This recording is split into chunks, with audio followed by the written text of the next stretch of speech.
Assalamualaikum warahmatullahi wabarakatuh. Alhamdulillahirrahmanirrahim. Pada malam hari ini kita semua diberikan kesempatan kepada Allah Subhanahu wa taala untuk bisa hadir kembali di program PECI, yaitu program penggerak peradaban, program pesantren penggerak peradaban Indonesia. Insya Allah pada malam hari ini kita pada pertemuan yang ke-12, insya Allah di jam yang sama yaitu 19.30, dan insya Allah akan kita selesaikan sampai jam 9 malam nanti. Salawat serta salam semoga tetap tercurah limpahkan pada junjungan kita Nabi besar Muhammad SAW. Semoga kita semuanya mendapatkan syafaat nanti di kelak yaumil akhir. Amin. Saya sapa dulu ya. Alhamdulillah yang telah bergabung sebanyak 16 orang. Ada Pak Muhammad Mukhrojin. Assalamualaikum Pak Muhammad Mukhrojin. Saya absen satu-satu ya dari kamera yang ada di layar monitor saya. Sepertinya belum terhubung.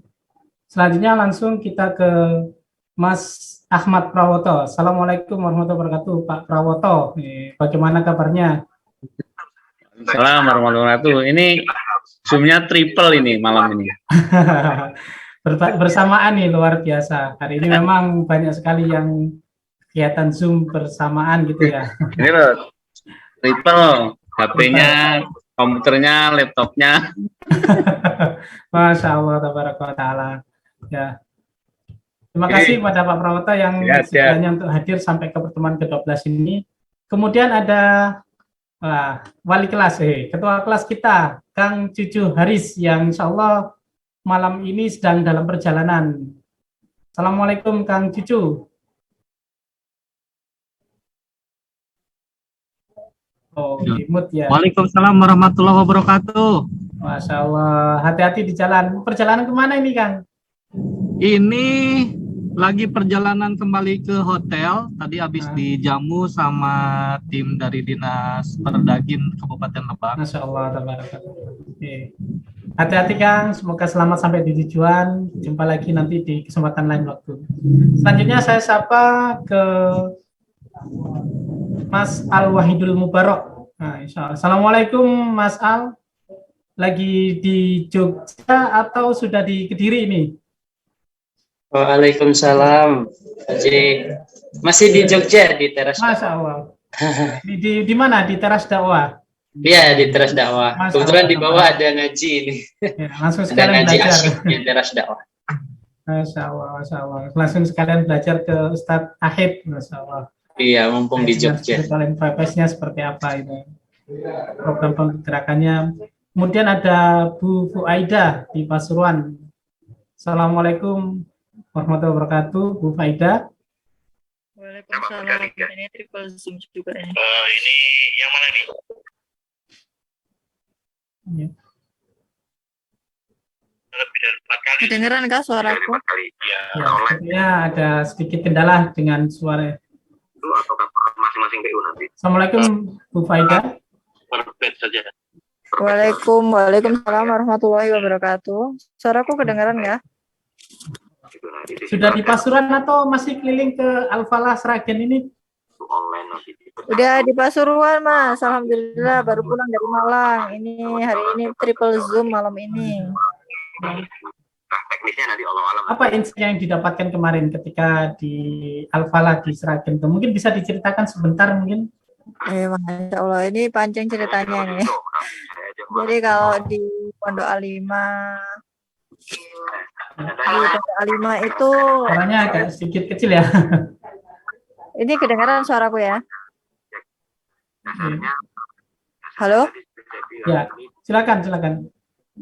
Ya, jadi kalau di Pondok A5 itu beliau besar karena menerapkan 4 pilar dari sisi operasional, kemudian dari segi SDM-nya, dari segi marketing dan segi finansialnya memang sudah kuat. Jadi beliau itu di awal bikin rumah Quran mengajari ibu-ibu yang awalnya dari bimbel, dan si ibu-ibu ini datang ke Ustadz Hamid dan protes, katanya beliau itu dikomentari, diprotes anaknya karena si ibu ini menyuruh anaknya ngaji, tapi si ibu nggak mau belajar ngaji seperti itu.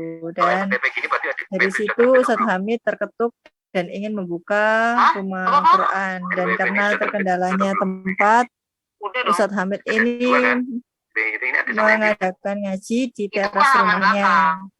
Nah, karena teras rumahnya yang terbatas, akhirnya berpindah-pindah lah teras rumahnya itu di rumah-rumah warga yang luas. Tapi Masya Allah di tahun kedua ini sudah 200 santri, dan sekarang bikin pondok yang akan rencananya untuk membantu santri-santri yang selepas SMA untuk jadi pengajar Quran, karena di Indonesia kekurangan tenaga pengajar seperti itu. Baik, Masya Allah, tabarakallah. Mbak Fu mungkin bisa sedikit cerita, kemarin saya dengar, saya lihat juga sudah mulai bergerak ya untuk kegiatan di tempatnya Mbak Fu untuk membuka semacam tahsin Al-Quran gitu kan, untuk pergerakannya dari tugas-tugas yang diberikan oleh di PECI selama 12 kali pertemuan kemarin. Masya Allah, semuanya atas izin Allah ya Pak J ya. Saya sendiri juga nggak nyangka, apalagi kemarin kan judulnya PECI ini penggerak peradaban. Dengan kondisi saya yang usahanya belum besar, dan saya sendiri juga dari segi finansial masih belum kuat dengan dibandingkan teman-teman yang ada di sini yang sudah Masya Allah, saya pasti merasa minder dan merasa kecil. Itu memang apa ya, sudah jadi sering berpikiran seperti itu gitu loh. Kemudian waktu di Bandung kemarin itu berpikir apa ya yang bisa saya gerakkan dari hal yang kecil yang bisa saya lakukan gitu. Kemudian terbesit pikiran, kira-kira kalau nunggu saya besar, kalau nunggu saya kaya, itu sampai kapan gitu loh. Akhirnya saya berpikir untuk memakmurkan masjid itu bagaimana kalau misalkan awalnya saya ngaji dulu untuk ngajak ibu-ibu di sebelah rumah saya ngaji dulu, nanti kalau misalkan sudah besar baru saya ajak ke masjid. Dan qadarullah ibu-ibu di tetangga saya itu jangankan untuk membaca Al-Quran atau membaca huruf hijaiyah, untuk membaca huruf abjad B sama A aja mereka itu tidak bisa seperti itu. Udah. Masya Allah, tabarakallah, ini luar biasa. Salah satu peserta P4 PECI sudah melaksanakan. Insya Allah saya yakin dari teman-teman semuanya, seperti ada Pak Andriono dari Malang, kemudian dari Lampung kemarin juga saya melihat beberapa postingan, beliau sudah memulai lah istilahnya. Ada juga Pak Prawoto yang kemarin dengan program untuk telurnya itu ya, saya lupa namanya itu, programnya itu Masya Allah, tapi itu hal-hal sederhana, tapi ketika dilakukan secara masif, secara bersama-sama, secara berjamaah, Insya Allah akan memberikan dampak yang sangat luar biasa sekali.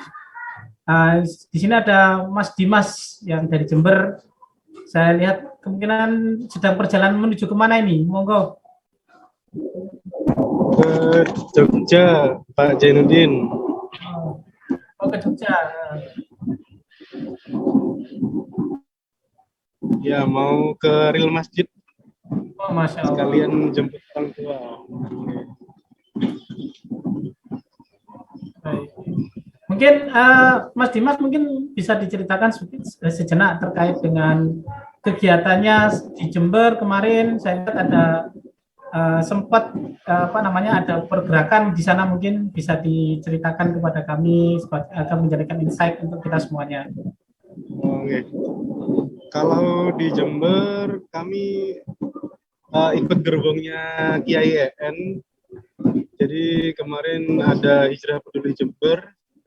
Kita pakai pintu kepedulian hampir sama dengan teman-teman yang sudah jalan juga, membagikan telur ke pondok-pondok pesantren tahfidz yang di situ ada penghafal Quran dan sebagian juga ada yang yatim. Jadi karena masih belum punya kemampuan yang lain, jadi kami pakai yang gerakan kepedulian dulu. Artinya untuk misal untuk mengajarkan ngaji atau masjid secara langsung, kami masih membagikan telur ke pondok-pondok pesantren tahfidz dan yatim piatu. Diawali dari situ dulu, nanti sambil menambah juga kita insya Allah akan menambah gerakan-gerakan yang lain. Insya Allah seperti itu, Pak. Masya Allah, tabaraka ta'ala. Hati-hati perjalanannya Mas Dimas, semoga selamat sampai tujuan. Nah, teman-teman semuanya, sembari menunggu Coach Ridwan Abadi hadir di tengah-tengah kita, dan juga qadarullah ini Mas Al yang insya Allah akan membacakan tilawah pada malam hari ini. Beliau sendiri sedang safar, jadi mungkin dari teman-teman ada yang bisa membantu untuk membaca tilawah mungkin.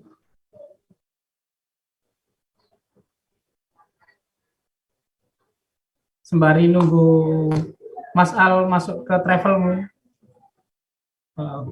Atau mungkin Mas Al bisa? Coba Pak J. Sambil menunggu travel datang. Oh, sambil menunggu travel ya, silakan. Sudah menuju ke sini. Tadi sudah telepon soalnya. Oke, tafadhol, tafadhol. Baik.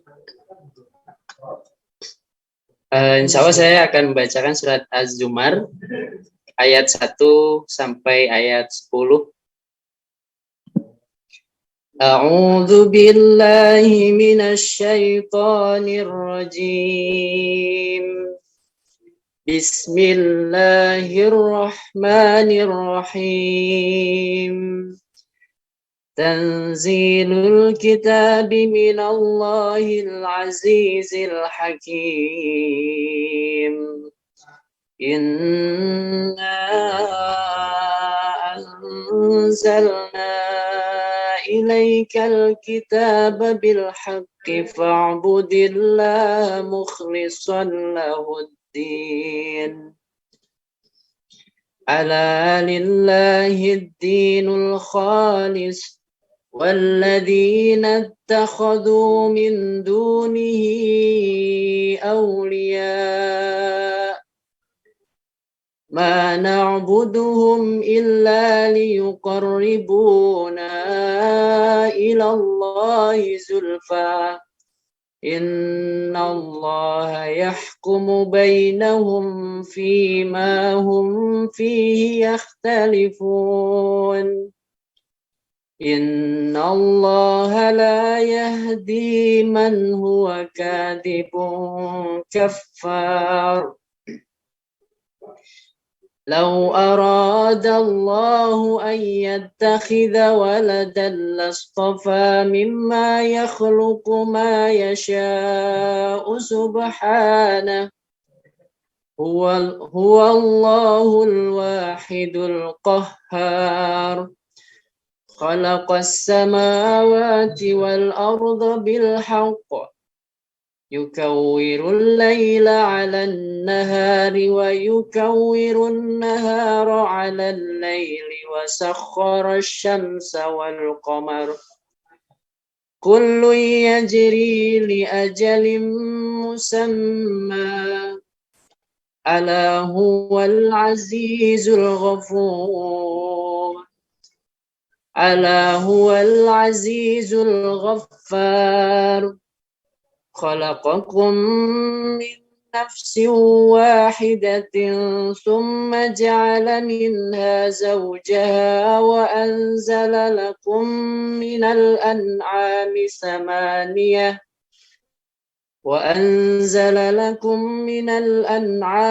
ثمانية أزواج يخلقكم في بطون أمهاتكم خلقا من بعد خلق في ظلمات ثلاث ذلكم الله ربكم له الملك لا إله إلا هو فأنا تصرفون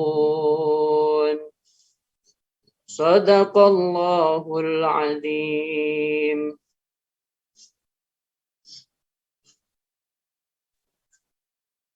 Jazakallah khairan kasiran kepada Kang Al yang telah membacakan tilawah pada malam hari ini. Semoga kita yang mendengarkannya mendapatkan pahala yang sama dengan beliau dan mendapatkan manfaat yang luar biasa. Alhamdulillahirrahmanirrahim, sudah hadir di tengah-tengah kita guru kita bersama, yaitu Coach Ridwan Abadi, yang insya Allah beliau sedang dalam perjalanan. Insya Allah saya flashback kembali terkait dengan pertemuan kita. Jadi PECI ini, angkatan yang pertama ini kita mulai kemarin pada tanggal 20 Juli tahun 2022 dengan materi 5 pilar peradaban yang langsung disampaikan oleh Coach Ridwan Abadi. Dan pada malam hari ini, pada tanggal 12 Oktober, kita sudah melalui 12 kali pertemuan yang seharusnya di jadwal awal itu insya Allah pertemuan ke-12 itu adalah bootcamp. Dan malam hari ini beliau, Coach Ridwan Abadi, masih menyempatkan diri di tengah-tengah kesibukannya untuk memberikan materi yang sangat luar biasa, yaitu terkait dengan proses coaching. Di materi sebelumnya kita sudah belajar bagaimana coaching itu sangat bermanfaat, sangat mempengaruhi dari dakwah kita, dan insya Allah malam hari ini beliau akan lebih menjelaskan lebih dalam lagi, lebih detail lagi bagaimana sih proses coachingnya itu, sehingga kita nanti ketika sudah di wisuda mungkin ya, bahasanya pakai wisuda atau di cum laude lah dari PECI ini bisa menyebarkan atau menebarkan kebermanfaat di lingkungan kita semuanya.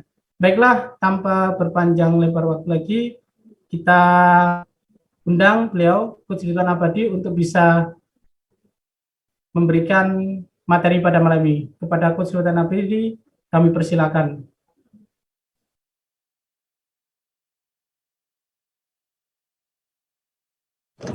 Bismillahirrahmanirrahim. Assalamualaikum warahmatullahi wabarakatuh. Waalaikumsalam warahmatullahi wabarakatuh. Alhamdulillah. Alhamdulillahirrabbilalamin. Allahumma sholli ala Sayyidina Muhammad wa ala ali Sayyidina Muhammad. Rabbitu billahi robba wa bil islami dina wa bi Muhammadan nabiyya wa rasulah. Rabbi zidni ilma warzuqni fahma. Qala rabbi shrah li sadri wa yassir li amri wa taqi lisani yafqahu qawli. Amma ba'd. Alhamdulillah bahagia bisa ketemu dengan teman-teman semua, santri-santri PECI yang luar biasa dari seluruh Indonesia. Dan hari ini tepat di pertemuan terakhir online kita, pertemuan ke-12 ya. Karena pertemuan berikutnya adalah bootcamp, nah, yang insya Allah nanti akan kita umumkan di hari ini. Di mana tempatnya, kapan, dan seterusnya nanti malam terakhir dari sesi saya akan menjelaskan tentang kegiatan bootcamp kita. Nah, di pertemuan hari ini mohon maaf tadi sedikit agak kurang prepare ya, saya masih berjalanan. Qadarullah tadi saya baru silaturahim ke guru saya dan baru selesai, dan ini insya Allah kurang lebih sekitar setengah jam lagi nanti saya pindah device ya, tapi ini dalam perjalanan tetap kan kita lanjutkan dulu sesuai dengan schedule. Dan ini adalah Zoom kelima saya hari ini. Masya Allah.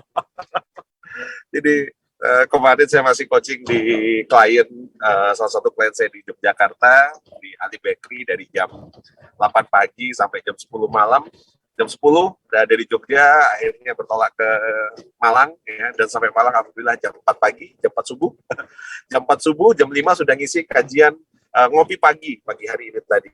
Ngopi pagi jam 5 sampai jam setengah 7. Lanjut jam 8 tadi ngisi acaranya SBC, ada kegiatan namanya turnaround program sampai jam 10.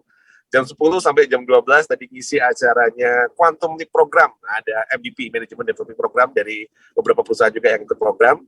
Nah, terus sebelum ini tadi ngisi yang keempat ya, Zoom-nya OYC 4. Pas pertemuan OYC 4, Zoom keempat malam hari ini. Dan ini yang kelima, ngisi kajian di Peci. Nah, saya pakai peci juga hari ini ya. Pesantren Coach Indonesia. Nah, insyaallah. Sahabat sekalian, pertemuan yang lalu kita sudah membahas tentang coaching skill. Ya, dalam coaching skill, masih ingat kemarin kita sudah membahas ada apa aja?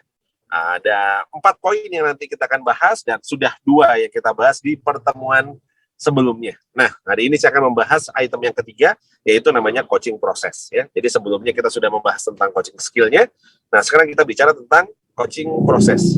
Nah, ada yang menarik kemarin ketika di Yogyakarta bersamaan dengan teman-teman dari SBC Solo silaturahim ke Jogja untuk melihat program spiritual enterprise yang kami install di beberapa perusahaan.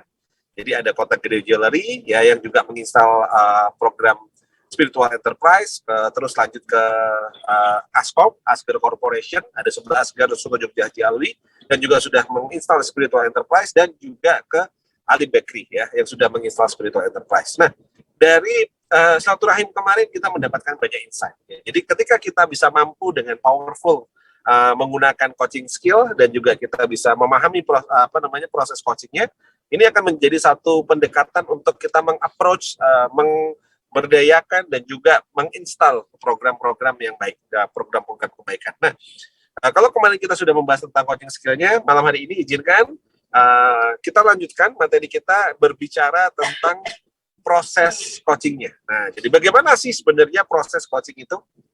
Nah, kemarin ketika kita sudah melakukan assessment, ketika kita sudah melakukan review kepada lembaga-lembaga, baik itu Baitullah, baik itu masjid, baik itu pondok Quran, baik itu pesantren maupun Baitul Mal maupun amal usaha. Nah, kita sudah melihat bahwa tidak semua entitas itu atau tidak semua organisasi itu bisa kita coaching ya. Kita harus menentukan, kita melihat, kita mereview mana yang layak atau bisa kita coaching. Dan dari kemarin kita sudah membahas. Nah, dari setelah kita melihat beberapa item dan juga beberapa pendekatannya, nah, hari ini setelah kita menyatakan, oke, saya siap, sudah send, sudah kontrak, sudah buat surat pernyataan bahwa mereka siap untuk di-coaching, siap menjalankan tugas, dan sudah siap untuk bersama-sama menjalankan kesepakatan ini, nah, barulah di titik itu kita akan masuk ke dalam proses coaching. Nah, malam hari ini saya tidak akan terlalu panjang ya strategiknya, how to-nya, tapi kenapa kok kita harus memahami tentang proses? Nah, karena banyak seringkali teman-teman yang terjun untuk mendampingi lembaga-lembaga dakwah, teman-teman yang mendampingi masjid, teman-teman yang mendampingi pesantren gitu, banyak terjebak ya di dalam proses coaching ini sehingga seringkali tidak bisa memberikan problem solvingnya atau membantu mencapai goalnya. Nah, kenapa kok banyak terjebak di dalam proses? Terjebaknya contohnya gini, ya, ketika kita datang gitu ya, kita sudah mau melakukan proses coaching, tapi ternyata yang mau kita coaching itu mereka berharapnya bahwa kehadiran kita itu langsung membawa program atau bahkan langsung membawa uang, langsung meramaikan gitu. Jadi akhirnya jadi kita eksekutornya gitu. Yang tadinya sebenarnya kita mau mengcoaching atau memberdayakan, malah yang terjadi adalah kita jadi seperti konsultan yang mengeksekusi semuanya. Datang bawa uang juga iya, bawa program juga iya, terus meramaikan juga, tapi setelah kita tinggal sepi lagi gitu. Nah, dan itu sering kali saya menemui hal-hal seperti itu di lapangan gitu. Nah, saya mau tanya, ada nggak yang pernah dari teman-teman mengalami hal yang sama? Datang ke satu masjid, satu lembaga, gitu ya, oke mas, gitu, tapi kita nggak punya ini, seolah-olah mentalitasnya akhirnya minta, gitu ya. Oke, akhirnya kita mungkin di awal-awal masih mampu, kita kasih dana, kita kasih program, kita juga ikut meramaikan, gitu. Tapi ketika kita tinggal, ketika kita sudah tidak melakukan proses pendampingannya, akhirnya program itu pun ikut hilang, ikut sepi, gitu, ikut nggak jalan, bahkan mungkin kita membangunkan sesuatu jadi tidak dirawat gitu. Nah, ini satu pengalaman yang luar biasa gitu. Jadi saya pribadi tahun 2017 kalau nggak salah ya, ketika saya melihat masjid di kampung saya itu tidak begitu ramai, waktu itu saya melihat apa sih yang dibutuhkan gitu.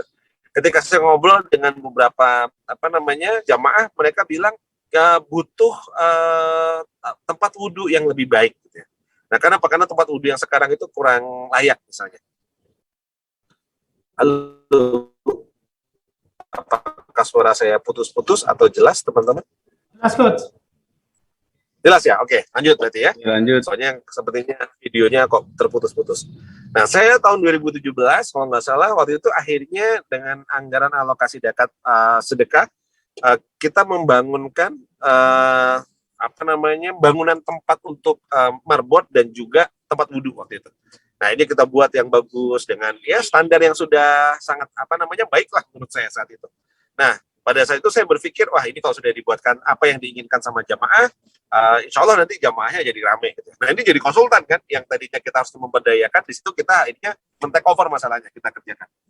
Nah, pada saat saya lakukan, saya evaluasi, ternyata jamaahnya nggak nambah gitu. Sudah kita buatkan yang mereka inginkan, kita sudah buat tempat wudhu dan lain-lainnya, kok nggak jalan gitu. Sampai akhirnya saat itu saya datang, saya melihat tempat wudhu yang sudah kita buat bagus, tetap aja kotor, sendal dipakai sampai ke dalam, toiletnya pintunya sudah rusak gitu, dan tempatnya juga tidak terawat gitu. Wah, ini ada yang salah berarti. Nah, ketika saya lakukan ada yang salah, lalu apa yang saya lakukan, saya belajar dengan guru saya tanya, Tat, kenapa ya saya sudah melakukan seperti ini kok gini? Oh, Ustaz saya bilang, ada suatu proses yang salah. Kata kuncinya, ada satu proses yang salah. Kalau kamu bangun bangunannya, maka orang akan merusak bangunannya. Tapi kalau kamu bangun orangnya, maka orang yang akan membangun bangunannya. Wah, sejak saat itu akhirnya saya memahami. Oh, kata kuncinya adalah proses. Kalau salah dalam prosesnya, hasilnya bisa berbeda. Ketika misalnya kita tadi itu fokus untuk membangun bangunannya, ya kita buat bangunan yang bagus, tapi orangnya belum dibangun, maka bisa jadi malah orang akan merusak. Tapi ketika kita membangun orangnya, meskipun kita belum punya bangunan, belum punya program, belum apa, maka orang-orang inilah yang nanti akan membantu untuk membangun. Nah, ini yang akhirnya saya melihat, ada proses yang kebalik ternyata selama ini. Nah, sejak saat itu saya rubah pendekatannya. Sejak tahun 2017, saya mulai membangun orangnya. Buat pengajian, buat TPA, bina rismanya, bina anak mudanya, bina orang-orang tuanya. Bahkan saya tidak berpikir tentang bangunan. Pokoknya di serambi masjid aja bisa, dan seterusnya. Sampai akhirnya berkembang. Nah, dari masyarakat lah minta, Abi ini kayaknya harus sudah mulai dibangunkan, ada TPA-nya, ada pondoknya, perlu di ini, dan ada yang bantu pasir, ada yang bantu bata, ada yang bantu tenaga. Jadi masyarakat mulai terlibat gitu. Oh, betul ini berarti. Kalau kita bangun orangnya, maka orang yang akan membangun bangunannya. Nah, kata kuncinya apa berarti? Kata kuncinya adalah proses. Nah, malam hari ini kita akan belajar. Kalau kita salah proses, maka akan bisa beda hasil. Maka malam ini kita akan belajar bagaimana proses untuk kita dalam program P4 ini, ya, program pendampingan penggerak peradaban, bagaimana kita menggerakkan peradaban dengan metode tadi saya menyebut namanya proses coaching. Karena kalau kita salah dalam prosesnya, hasilnya bisa berbeda. Ya, hanya kata-kata proses tapi bisa berbeda. Meskipun di luar sana banyak orang yang berpikir gini, proses tidak akan mengkhianati hasil, kira-kira gitu ya. Tapi saya udah benar gitu kan, sudah saya lakukan prosesnya gitu, saya sudah benar, kayak menurut saya sudah benar. Tapi kok hasilnya beda gitu, kira-kira gitu. Jadi ternyata jargon proses tidak pernah mengkhianati hasil itu kita harus luruskan lagi dengan proses yang benar yang tidak akan mengkhianati hasil. Kalau kita salah proses, maka hasilnya bisa jadi tidak akan optimal, tidak benar juga. Nah, maka ini yang penting bagi teman-teman untuk menjadi why-nya malam hari ini. Yuk, mari kita belajar untuk bagaimana kita membangun sebuah proses pendampingan, sebuah proses coaching yang baik, yang optimal untuk kita bisa mendapatkan hasil yang terbaik. Nah, oke, sebelum dilanjut, ada nggak yang mau sharing pengalamannya tentang proses? Tadi kan saya sudah cerita dikit pengalaman saya. Ada nggak nih teman-teman yang mau cerita apa pengalamannya ketika membangun dengan suatu proses pendampingan kepada baik itu masjid, pondok Quran, rumah Quran, ataupun Baitul Mal maupun Baitul Muamalah, salah proses kok ternyata akhirnya salah hasil. Nah, siapa? Ada yang mau sharing, teman-teman?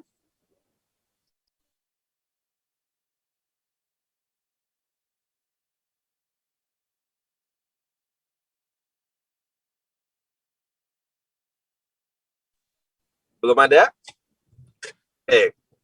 Pak J, kalau ada nanti ada yang resen atau ada yang chat atau ada yang komen nanti dikasih ini ya, karena saya di HP jadi saya nggak bisa ngeliat secara lebih optimal. Nah, saya akan lanjutkan. Nah, gimana? Siap, lanjut Coach. Baik, lanjut ya. Nah, malam hari ini kita akan belajar tentang 4 proses coaching. Nah, jadi ada berapa? Ada 4 proses dalam coaching. Pendekatan dalam proses coaching ini yang pertama adalah penentuan tujuan bersama. Nah, jadi saya menyebutnya namanya adalah goals. Jadi dalam proses coaching, di awal yang harus kita lakukan adalah kita menentukan goal bersama dulu. Jadi kita dengan yang sedang kita dampingi, ibaratnya kita harus sudah punya kesepakatan, ya, apa yang sebenarnya pengen dia capai. Nah, jadi pendekatannya gitu. Jadi kita harus memahami bahwa kita sebagai pendamping, kalau ibaratnya kita mau mendampingi seseorang, oh, saya sedang ditugaskan untuk mendampingi jamaah untuk berangkat umroh, gitu, misalnya.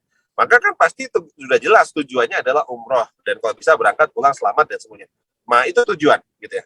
Nah, dalam konteks kita mau mendampingi pilar-pilar peradaban, baik itu mendampingi masjid, baik itu mendampingi rumah Quran, Baitul Mal, Baitul Muamalah, dan Baitul Siasah, maka dalam konteks ini yang pertama kali harus kita lakukan adalah setelah kita clear dengan pihak atau orang-orang yang menjadi stakeholder, menjadi decision maker, atau menjadi eksekutor nanti di lapangan, maka pertama kali yang kita tentukan adalah goal bersamanya.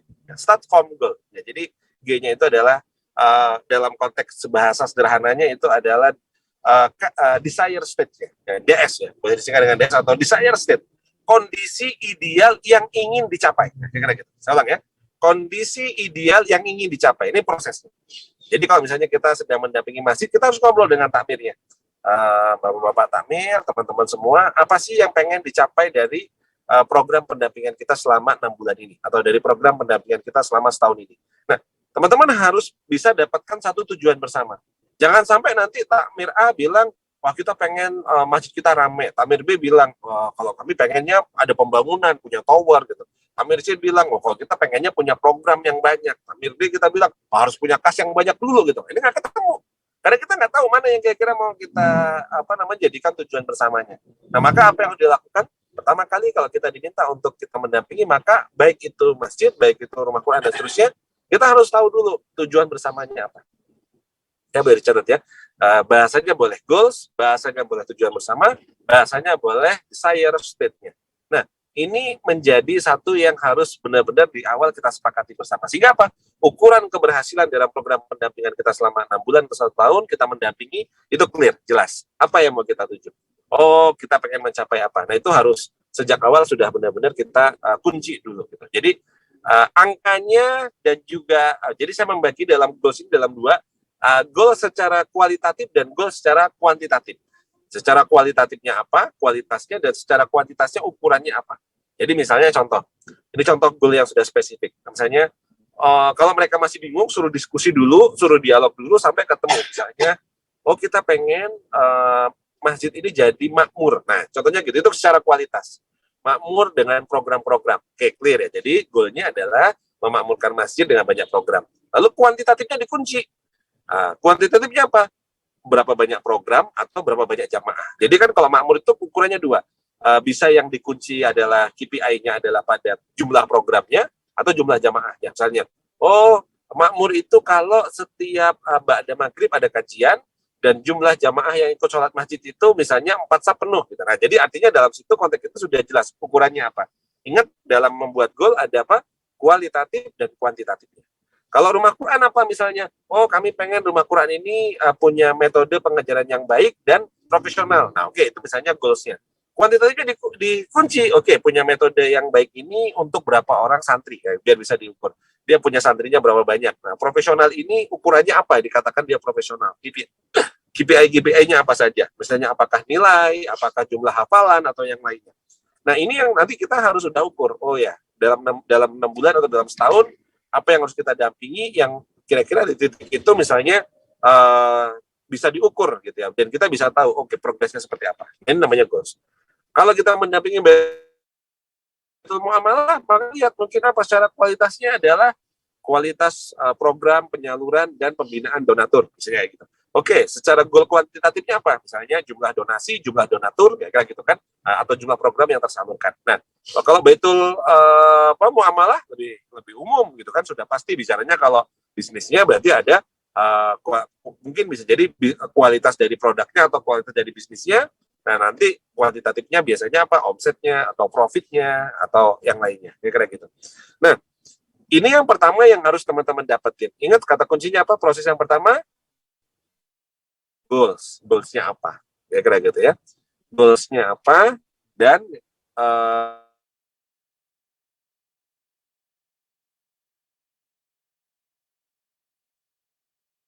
goals ini adalah bisa disebut adalah kondisi ideal yang ingin dicapai. Oke, baik ya. Nah, sekarang kalau sudah ada yang mau ditanyakan dulu mengenai menyusun goal bersama dengan lembaga atau entitas yang mau kita dampingi, ada yang mau ditanyakan? Saya ikut. Boleh, sebelum kita lanjut, silakan. Langsung ya, biar cepat.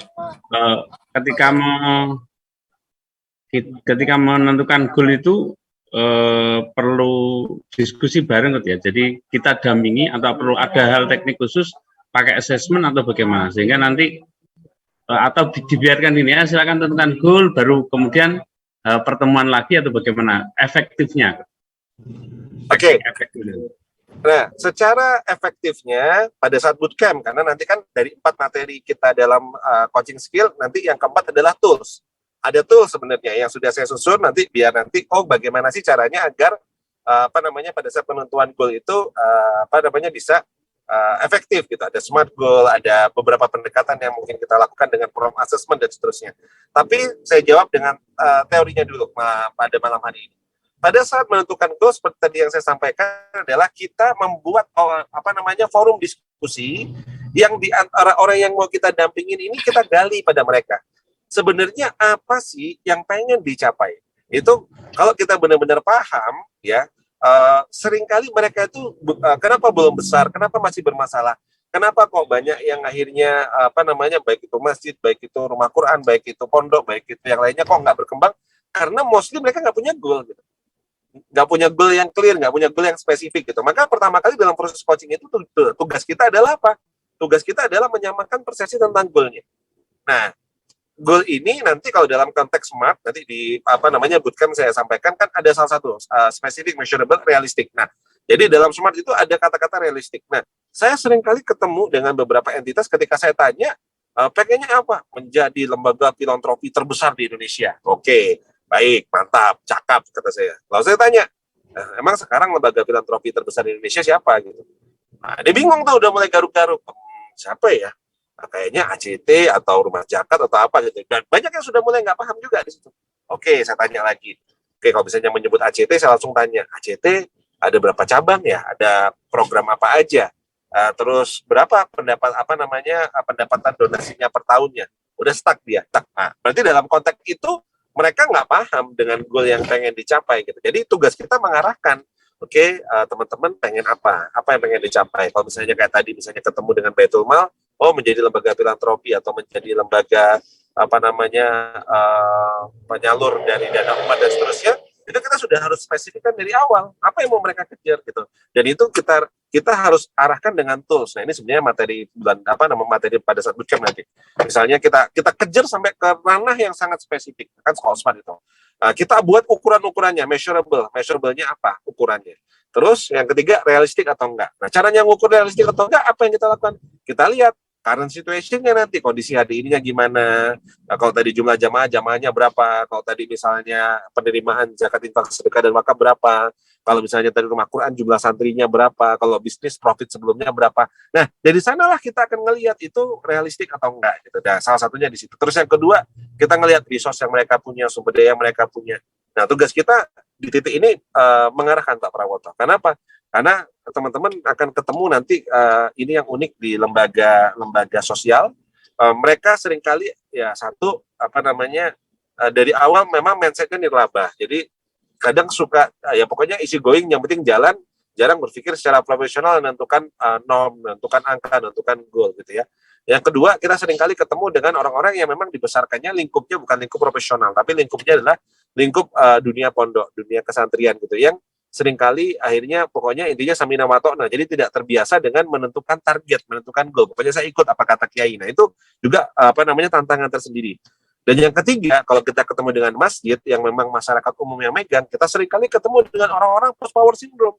Post power syndrome itu apa? Takmir yang tadinya ditunjuk sebagai takmir, kenapa? Pernah menjadi kepala desa, pernah menjadi kepala bank BCA, pernah menjadi anggota dewan atau apa. Nah, orang-orang ini orang-orang yang punya jabatan, tapi mungkin mereka tidak punya mental kepengasuhan, jadi hanya dilihat karena mereka memang orang tokoh di masyarakat atau di lingkungan.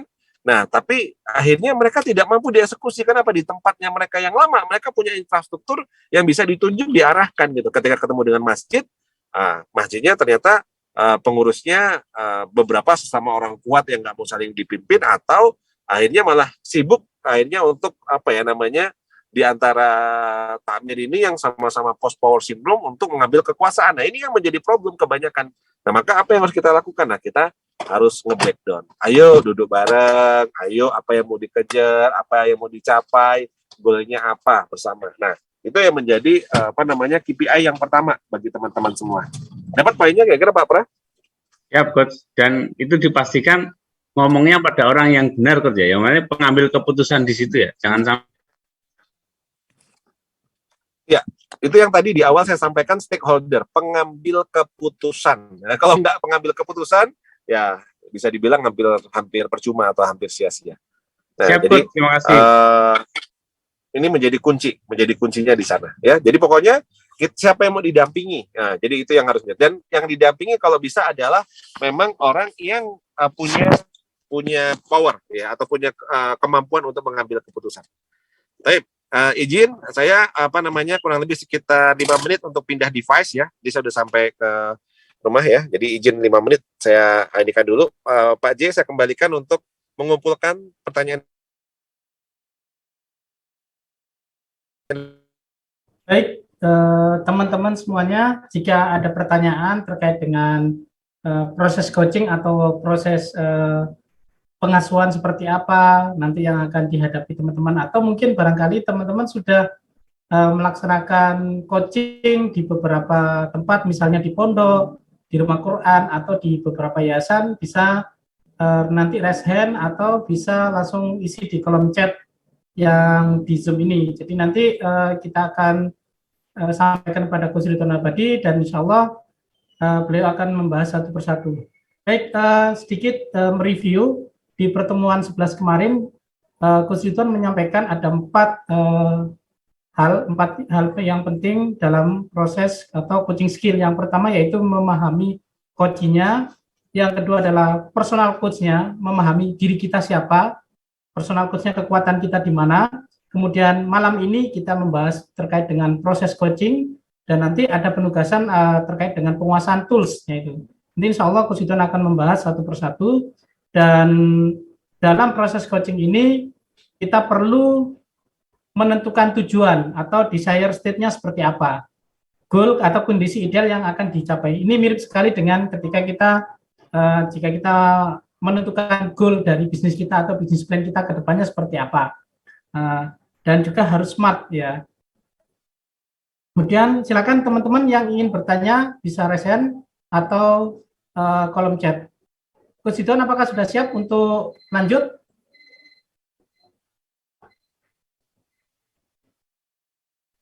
Oke, baik. Kalau sudah nggak ada, kita lanjutkan lagi ya. Silakan Coach, dilanjutkan. Oke. Nah, jadi pendekatan pertama tadi kita menentukan apa dulu? Menentukan goals-nya.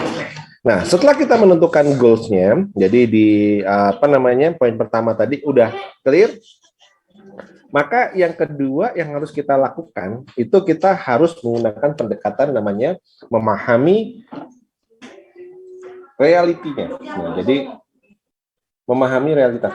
Mas, ini host tolong device yang Ridwan Abadi satunya, bukan yang ini, yang kameranya nggak dibuka, jadikan co-host.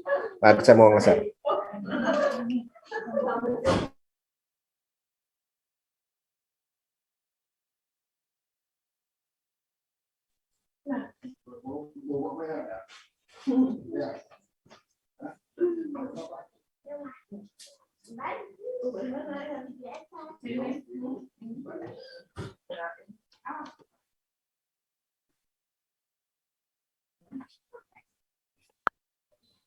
Oke.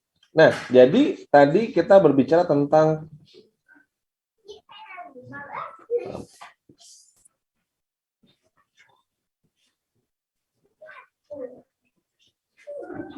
proses coaching.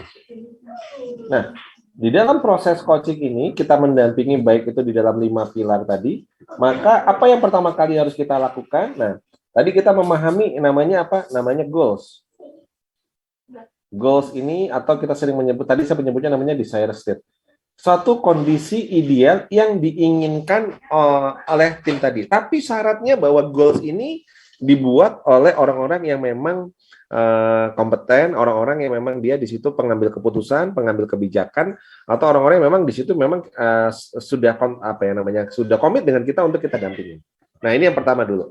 Nah, kalau itu sudah, maka apa yang kedua? Maka kita menarik nih. Nah, kedua itu apa? Namanya reality.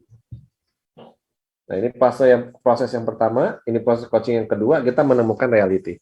Nah, di dalam reality ini kita untuk mengetahui kondisi mereka hari ini. Jadi saya menyebutnya namanya current situation, CS atau current situation. Nah, current situation itu adalah kondisi lembaga-lembaga yang mau kita dampingi, lembaga dakwah, baik itu masjid, rumah Quran, pondok, pada Baitul Mal maupun Baitul Muamalah, kita ngeliat current situation-nya. Nah, di dalam mencari current situation ini, nah disinilah kita nanti akan butuh skill kita. Apa skill yang mau kita lakukan di sini? Kita membutuhkan skill yang pertama, namanya grab the data. Nah, jadi current situation ini untuk kita bisa memahami, kita harus bisa nge-grab the data, menggali data-datanya. Apa yang kita lakukan? Contoh kayak tadi, di sini kan kita menentukan goals. Kita bagi ada goal secara kualitatif dan goal secara kuantitatif. Nah, maka kita versuskan goal kuantitatif ini yang tadi kita mereka pengen dapatkan, misalnya contoh jumlah jamaah, jumlah program, jumlah donasi, jumlah misalnya tadi omset dan lain-lainnya.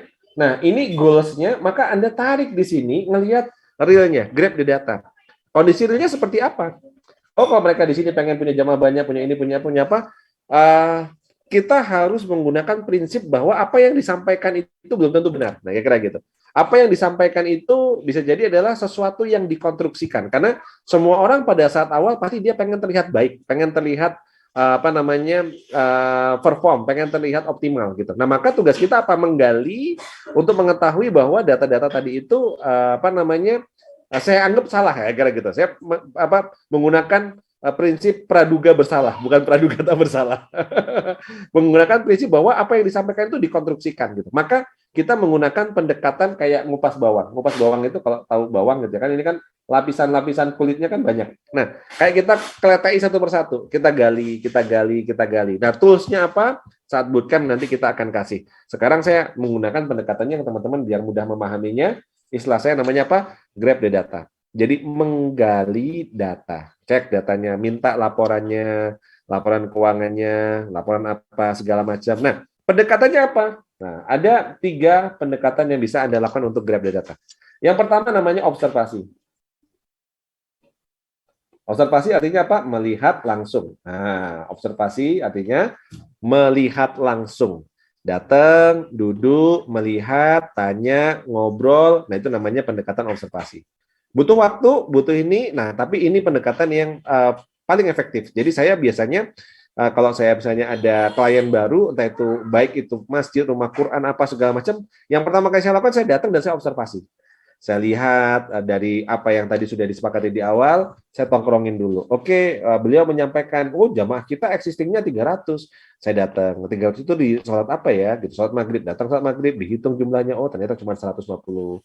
Oh, sholat isya ternyata cuma 100. Oh, sholat subuh ternyata cuma 50. Oh, nanti sholat duhurnya ternyata sampai. Nah, dari situ kita akan gali. Oke, ini goals-nya, ini reality-nya, ini data yang disampaikan. Kita konstruksi, kita gali. Gitu. Tapi tanpa perlu ada adjustment kita menyalahkan dia. Enggak. Karena dia pasti pakai kira-kira yang mungkin pernah memang mencapai angka itu. Tapi kita mencari realitinya sekarang seperti apa.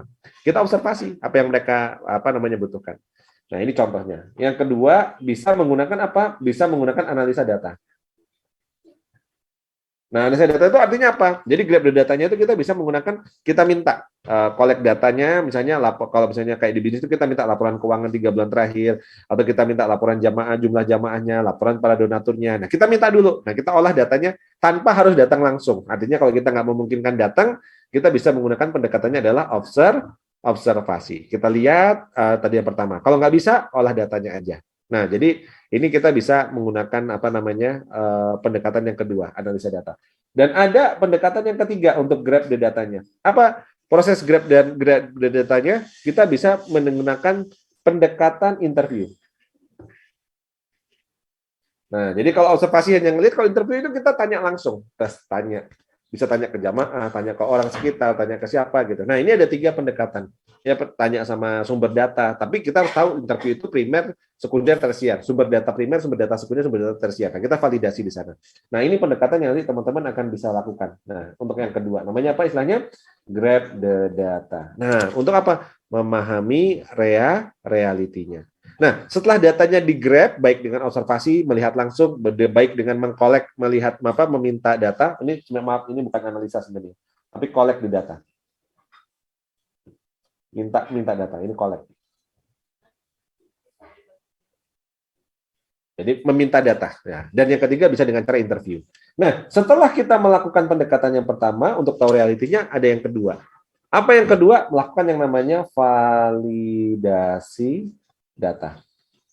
Nah, validasi ini artinya apa? Dari yang kita observasi, dari data yang kita minta, dari hasil interviewnya, kita validasi. Nah, ini yang penting. Kenapa? Karena tadi prinsipnya praduga bersalah, bukan praduga tak bersalah. Bahwa kalau mereka nggak punya masalah, nggak mungkin mereka akan mencari konsultan, mencari trainer, mencari coach, mencari apa gitu. Pasti ada masalahnya nih. Jadi kalau yang disampaikan datanya baik-baik, ya berarti itu ada sesuatu yang ditutup-tutupin. Nah, tugas kita gali. Nah, validasi inilah kita harus meng-cross check data-data yang disampaikan itu valid nggak. Nah, bagaimana cara kita untuk memvalidasinya? Nah, pentingnya di sini ya, skill kita sebagai seorang pendamping itu adalah kita memvalidasi data. Caranya gimana? Data-data sudah kita olah, kita validasi dengan pihak ketiga, dengan orang ketiga, dengan jamaahnya langsung, ya kita validasi dengan orang-orang yang mungkin sering berinteraksi, kita bisa validasi dengan data pembanding, gitu ya, data-data pembandingnya, kita validasi dengan evidence-nya, bukti-bukti transaksinya, gitu. Nah, jadi dari validasi ini, akhirnya contoh misalnya dia bilang, oh kita punya jamaah itu kalau yang suka donatur ada kurang lebih sekitar 500. Nah, terus berapa rata-rata biasanya? Oh, 500 itu biasanya 1 jutaan. Oh, berarti 1 bulan 500 juta. Nah, itu kadang-kadang sih 500, tapi kadang-kadang kok cuma 200, kadang-kadang cuma 100 gitu. Nah, di titik itu maka kita menggali, cek, kita minta mana sih data jamaahnya, mana yang komitmen mereka jadi donatur, mana lihat transaksinya. Pas kita lihat ternyata wah bukan 500, ternyata datanya yang valid cuma 100, dan 100 ini ternyata nggak semuanya 1 jutaan. Nah, memang ada yang 2 juta, ada yang 3 juta, tapi kebanyakan cuma 500.000. Wajar kok penerimanya cuma 1 bulan 100 juta sampai 150 juta. Nah, ini contoh kita memvalidasi datanya. Jadi data-data yang sudah ada tadi kita validasi, ya. Nah, setelah kita validasi dan dirasa datanya sudah valid, maka yang ketiga di sini ya dalam reality apa yang kita lakukan adalah analisa data dan olah data. Tujuannya untuk apa analisa dan olah data ini? Untuk kita bisa menyimpulkan sebuah hipotesa. Hipotesa masalah. Nah, kenapa saya menyebutnya adalah hipotesa masalah? Kita belum berani mengadjustment karena baru sifatnya membandingkan goal dengan reality. Untuk mengetahui apa kira-kira, nah hipotesa itu bahasanya kira-kira gitu. Kira-kira, oh masalahnya ini kayaknya ada di mana. Nah, jadi kita ngelihat kenapa kok goalnya belum tercapai ketika dibandingkan dengan ini. Nah, apa yang kita lakukan? Ya, setelah kita validasi, kita analisa untuk mengetahui apa. Nah, dalam bahasa umum saya biasanya menganalisa ini, yang saya analisa adalah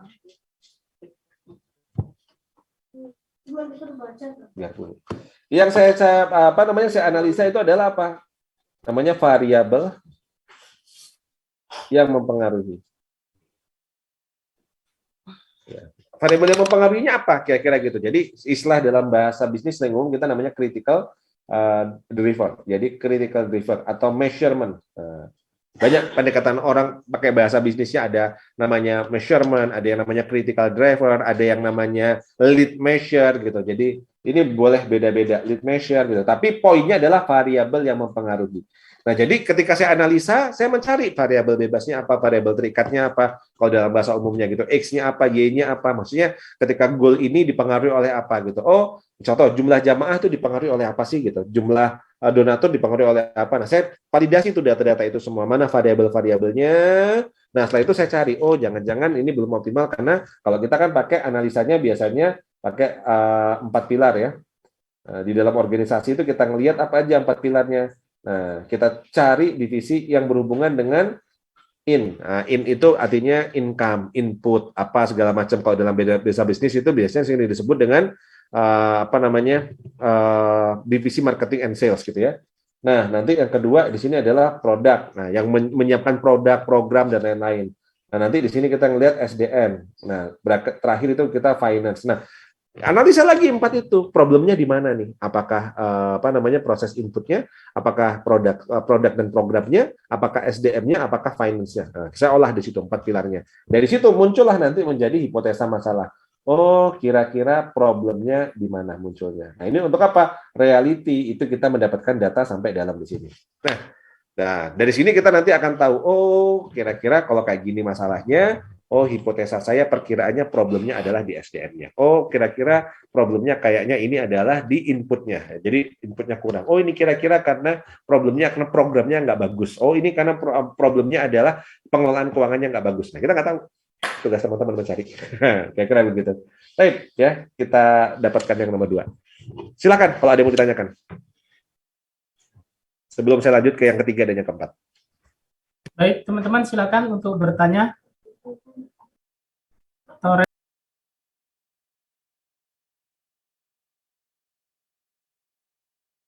Jika tidak ada yang bertanya, saya izin bertanya, Coach. Baik, Coach Ridwan, terkait dengan tadi validasi data kan, untuk mendapatkan hasilnya tadi, atau untuk mendapatkan realitanya seperti apa, validasinya, analisa datanya seperti apa kan realitanya. Apakah setelah kita mengetahui analisa data ini, kemudian kita sudah melakukan hipotesa dan melakukan semacam kayak make sure lead-nya seperti apa, kemudian dari satu permasalahan ini akan muncul permasalahan-permasalahan lain, Coach, gitu. Apakah cukup satu aja, nanti ada yang kedua, yang ketiga kan muncul lagi, atau bagaimana, Coach, biasanya, Coach? Nah, di sini memang jam terbang. Jam terbang itu artinya karena saya membagi level-level masalah, ada level 1, level 2, level 3. Kan kayak tadi saya istilahnya namanya kupas bawang. Kupas bawang itu kan kulitnya kan banyak. Satu kulit dikupas, ada kulit kedua, ada kulit ketiga, ada kulit keempat gitu. Nah, contoh kayak tadi, saya menyimpulkan misalnya, oh jamaahnya kurang. Kenapa? Problemnya di takmir nih kayaknya. Takmirnya kolot, susah gini. Berarti kan kesimpulan pertama saya adalah SDM. Oh ini kayaknya problemnya adalah di problem SDM. Tapi nanti ketika SDM itu kita dalamin kan, makanya kenapa saya menyebut tadi hipotesa. Jadi hipotesa pertamanya adalah problem SDM. Nanti tugas kita, nanti kita akan masuk tuh nanti. Ketika kita nanti proses coaching berikutnya, nah kita validasi lagi di lapangannya, oh betul memang SDM-nya bermasalah, maka treatmentnya ke sana. Tapi kalau ternyata problemnya dia bukan SDM, ternyata ketika kita gali kupas bawang kulit keduanya, ternyata SDM ini dipengaruhi oleh faktor program, gitu, atau oleh faktor finance, nah, atau oleh faktornya adalah misalnya input. Ya. Kita kan nanti kan akan melihat lebih dalam lagi di sana.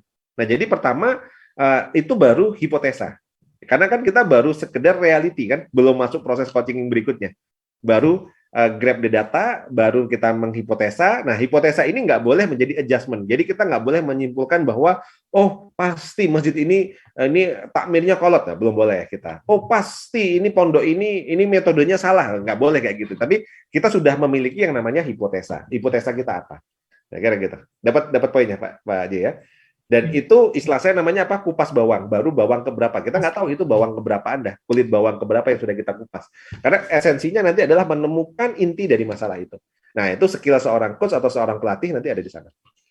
Baik, dapat poinnya kira-kira teman-teman? Baik, Coach. Ini ada yang di chat, Coach. Kita Oh, boleh. Yuk, kita sebelum masuk yang ketiga, silakan yang di kolom chat. Coach, apakah ada batas jumlah hipotesanya? Batas jumlah hipotesanya, Coach. Oke. Apakah ada batas jumlah hipotesa? Iya, saya maksimal 5. Karena variabel yang biasa saya lihat adalah 5 poin tadi. Apakah input, apakah program, apakah SDM, apakah finance, atau operation. Nah, jadi 5 ini yang biasanya saya pakai untuk sebagai menganalisa hipotesa masalahnya. Nah, turunannya nanti baru digalami ketika kita sudah misalnya menyimpulkan, oh ini kayaknya hipotesa saya ada di SDM. Nah, SDM itu variabelnya banyak. Makanya tadi saya cari, apa angka variabelnya. Nah, di SDM itu misalnya apakah kurang kompeten, apakah kurang motivasi, ataukah dia nggak punya knowledge, atau nggak punya skill. Nah, itu nanti kita dalamin lagi di sana. Tapi kita hipotesanya kita kelompokkan dalam 5 pilar itu dulu aja gitu. Organisasi apapun kok. Mau itu masjid, mau itu pondok, mau itu sekolahan, mau itu baitul mal, mau itu bisnis, ya balik-baliknya 5 pilar itu. Ya kira gitu terusnya. Baik, Coach. Tadi ada yang raise hand, mungkin Pak Prawoto tadi kayaknya raise hand. Pak Zainal Arifin, clear kira-kira? Udah hipotesanya tadi? Ya, Udah, Pak. Coach? Ya, aman ya. Jadi pokoknya kunci dulu di 5, nanti dari 5 itu baru kita cari hipotesa turunannya. Setelah ketahuan 5, kita validasi lagi apa nih kira-kira turunannya.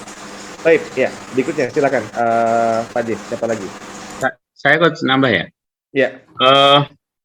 Ketika sudah melakukan grab data dan seterusnya realitanya itu, ketika kita sandingkan dengan goal, sepertinya menurut kita itu kemungkinan lompatannya terlalu tinggi, berarti kita boleh, intinya pendekatan bahwa kalau sekian terlalu tinggi, harusnya sekian itu boleh gitu. Artinya kan dengan goal yang diinginkan di awal, dengan realitanya itu ternyata terlalu tinggi ya.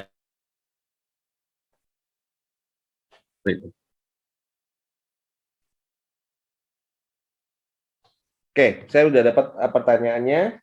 Nah, ini menarik kan? Jadi ternyata ketika kita ngelihat menti kita, coach kita yang kita dampingi ternyata dia membuat goal terlalu tinggi. Nah, tadi saya sudah menyampaikan salah satunya ketika membuat goal itu ada rumusnya, jurusnya tadi apa? SMART ya. Jurusnya. Nah, specific, measurable, achievable, realistic, dan timely. Nah, pada dasarnya, dalam konteks SMART ini, saya nggak akan mematahkan semangat mereka dulu. Jadi ketika mereka misalnya contoh, setelah saya analisa, realitinya itu, misalnya ini adalah lembaga, Baitul Mal. Saat ini dia pendapatannya, JISWAF-nya, di angka per bulannya kurang lebih 100 juta per bulan. Terus dia bilang, saya punya goal kita itu, saya kayak pengen ACT nomor 1 di Indonesia, paling gede, dengan rata-rata kita bisa 500 miliar, gitu. Nah, coba kita ngelihat. Nah, dari sini kan kita sudah dapat tuh gambarannya, berapa kali lipat tuh dia harus growth, harus bertumbuh. Nah, ini kan contohnya yang kita ngelihat, dari 100 juta ke 500 miliar. Ini angka yang ke 500 juta sudah 5 kali lipat, ke 500 miliar berapa kali lipat tuh sudahannya, berkali-kali lipat, beribu kali lipat mungkin. Nah, saya ngelihat di sini, oke, masuk akal nggak berarti? Oke, spesifik goalnya sudah spesifik 500 miliar. Measurable terukur ada ukurannya. Nah, achievable, nah baru mulai kita challenge dia di situ. Ini menurut teman-teman achievable nggak? Achievable masih mungkin. Nah, maka ketika achievable itu akan saya tarik. Oke, sekarang kita mencapai 100 juta. 100 juta ini kita punya tim berapa, punya cabang berapa, kita punya. Nah, itu yang saya sebut dengan variabel yang mempengaruhi. Dapat 100 juta tuh hari ini yang mempengaruhi apa? Variabel pengaruhnya. Oh, ternyata variabel yang mempengaruhi 100 juta itu, nah kita ngelihat ada apa? Ada 100 orang juru pungut. Oh, dia punya 10 cabang karena 10 jupung itu diwakilkan satu titik distribusinya. Oh, dia mewakili area satu kecamatan, satu kabupaten gitu misalnya. Oke, ini misalnya variabel pengaruhnya. Nah, saya cuma bilang, saya challenge gitu. Ini achievable atau enggak, kita tarik ke realistiknya. Berarti Bapak-Bapak, menurut Bapak-Bapak, kalau sekarang ini untuk mendapat 100 juta itu butuh 100 jupung, butuh 10 cabang, butuh satu kabupaten, untuk 500 miliar itu butuh berapa jupung, butuh berapa cabang, dan butuh berapa ini. Nah, maka variabelnya kan sudah kita kunci. Kasih ke dia. Bilang, wah baru mikir kan, iya yo, realistis nggak nih kita buat ini tahun ini? Kan ada timingnya kan kita kuncinya. Bisa jadi kalau 500 miliar itu untuk 10 tahun lagi bisa masuk akal kan. Tapi kalau bisa dia minta 500 miliar itu adalah tahun depan, kunciin aja sumber dayanya harus kayak gini kan. Nah, itu namanya tadi kenapa kita harus memahami variabel yang mempengaruhi. Nah, variabel yang mempengaruhi itu ada apa tadi? Misalnya critical driver measurement atau lead measure-nya. Nah, lead measure-nya apa kan ini kan? Jupungnya, terus juru pungutnya, terus titik distribusinya sama misalnya areanya. Nah, kira-kira gitu Pak Prah. Kebayang nggak? Jadi kita kayak nggak mematahkan, kita nggak boleh mematahkan, maksudnya kayak mengecilkan semangat mereka, tapi kita minta mereka berpikir, kan itu coaching. Ayo coba, sekarang Pak Prawoto di Khazinatul Abrar sudah berapa pencapaian bulanannya? Di angka 50-an. 50 juta, pengennya jadi berapa?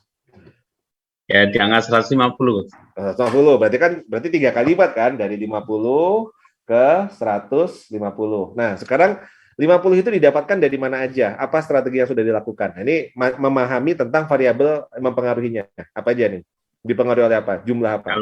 Kalau di Khazinatul itu sekarang dari yang paling banyak itu dari Jamaah Muhibin yang dari santri senior itu, Pak. Santri senior, berarti faktor pengaruh santri senior. Oke, setelah itu?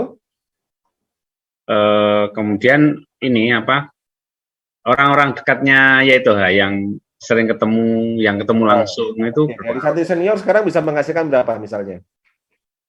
ya di angka 20-an, masih di angka 20-an. 20 jutaan. Nah, mau diangkat jadi berapa? Santri senior aja. Secara jumlah itu kan itu kok, secara jumlah itu di kemarin berapa followernya itu? Saya total kok ya, total akhir itu di santri senior maunya 1,5 M. Dengan rata-rata satu orang itu 100.000, tapi jumlahnya itu sekitar 500.000 follower kalau nggak salah. Oke, nah sekarang sudah berapa follower? Itu yang belum saya hitung. Nah itu, nah jadi ini yang hal-hal yang nanti pada saat kita coaching itu kita gali. Sekarang Ya. berapa follower, dari jumlah follower yang ada berapa yang terkonversi jadi donatur. Misalnya sekarang followernya jumlahnya 100.000, sudah terkonversi jadi donaturnya berapa, dan donaturnya itu rata-rata dia berdonasi berapa. Nah angka itu yang kita challenge, sehingga masuk akal nggak kalau mau naikkan sekian. Nah itu yang baru yang ke Grab data real itu baru 4 grup. Baru 4 grup WA, WhatsApp. Nah, masih sedikit kan berarti konversi follower yang mau menggabung ke dalam grup WhatsApp-nya masih sedikit. Ya.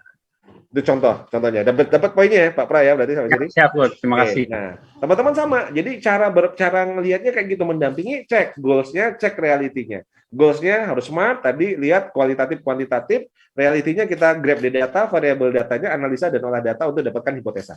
Nah, setelah kita masukkan, maka kita masuk yang ketiga. Kita mencari di sini namanya brainstorming atau mencari option. Option ini apa? Option ini mencari option ini atau bahasa lainnya saya sebut brainstorm.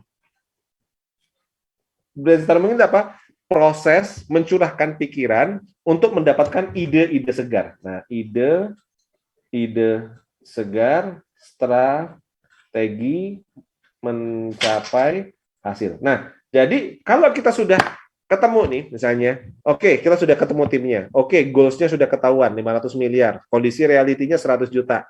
Nggak masalah, oke, ini kapan tercapainya, bisa jadi 500 miliar itu timeline-nya ya 10 tahun lagi misalnya. Nah, untuk tahun ini berapa? Misalnya disusutkan, oke, dari 100 juta, naiknya jadi 1 M dulu. Tahun ini naik 10 kali lipat. Nah, untuk mendapatkan 10 kali lipat ini ada ide-ide apa saja? Nah, nanti kalau di bootcamp, saya akan kasih board-nya, saya kasih tools-nya, kayak BRM gitu, nanti untuk teman-teman mengetahui untuk mencari ide segar itu caranya gimana.